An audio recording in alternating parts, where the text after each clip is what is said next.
Good afternoon. My name is David Moore. I'm the police chief in Janesville. With me is Superintendent Mark Holzman from the School District of Janesville. Before I start, we would like to share our thoughts and concerns to the victim and others that were affected by this crime. It's not lost on us the breach of trust that has occurred. But what we can offer is a thorough and prompt investigation, a transparent investigation. If there are additional victims, there will be prompt notification and appropriate services as needed. We want to put our victims on a path to recovery. First, I'll share with you the timeline of events. So at about 9:30 a.m., Craig's staff located a GoPro camera. It was located in a girls' locker room. It was promptly turned over to staff, Craig High School staff, and the Craig High School resource officer. At 1:30 p.m., the officer reviewed some of the images on the GoPro camera and was able to determine that there was a crime that had occurred and who the suspect was. The suspect was promptly arrested about within a half hour of identifying the crime. The suspect was boarding a bus for a track meet and was removed from the bus and ultimately taken into police custody. This is the suspect in the matter. It is a Brian Edward Kitzman, age 38, from Janesville. He currently is an assistant track coach with Craig High School. He formerly was a boys and girls swim coach at Craig High School.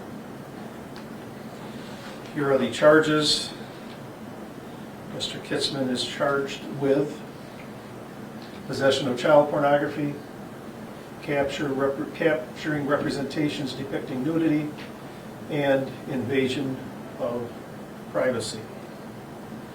Mr. Kitzman is currently being held at the Rock County Jail.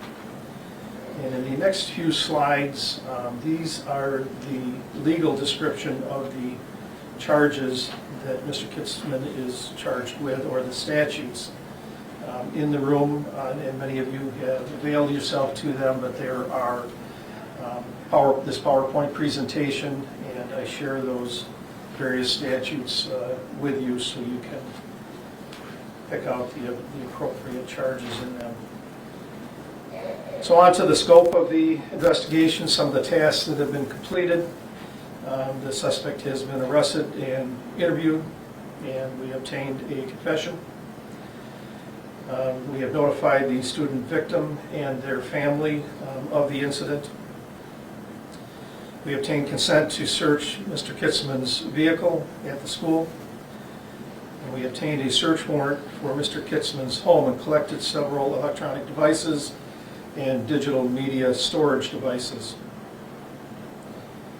Last night, an electric storage device sniffing canine was utilized at Craig High School and searched or sniffed the various lockers, and that canine was provided by the State of Wisconsin Division of Criminal Investigation.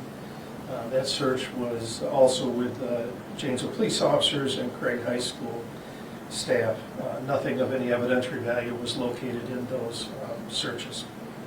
Some of the pending items that we have to do is we have a lot of electronic devices we have to search and determine the additional victims and duration of the crime.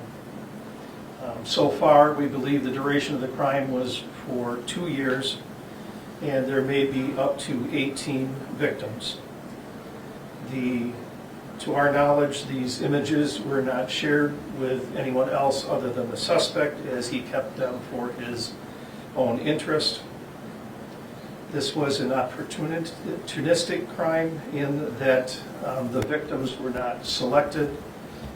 The suspect would find locations that he could place the cameras and then record the images in the various locker rooms, but the victims were not selected. In this particular incident, a student had been missing a towel for a few weeks. She saw the towel in a locker that has a graded front. She notified district employees, Craig High School employees, that she had found her towel. That particular locker had an administrative or Craig High School lock on it. Once the locker room was cleared, Craig High School assisted in retrieving her towel, and when the Craig High School official removed the towel from the locker, the GoPro item was located, and that is what was promptly turned over to Craig High School administrative staff and ultimately the school resource officer. But that's the set of facts that brought us to the arrest of Kitzman.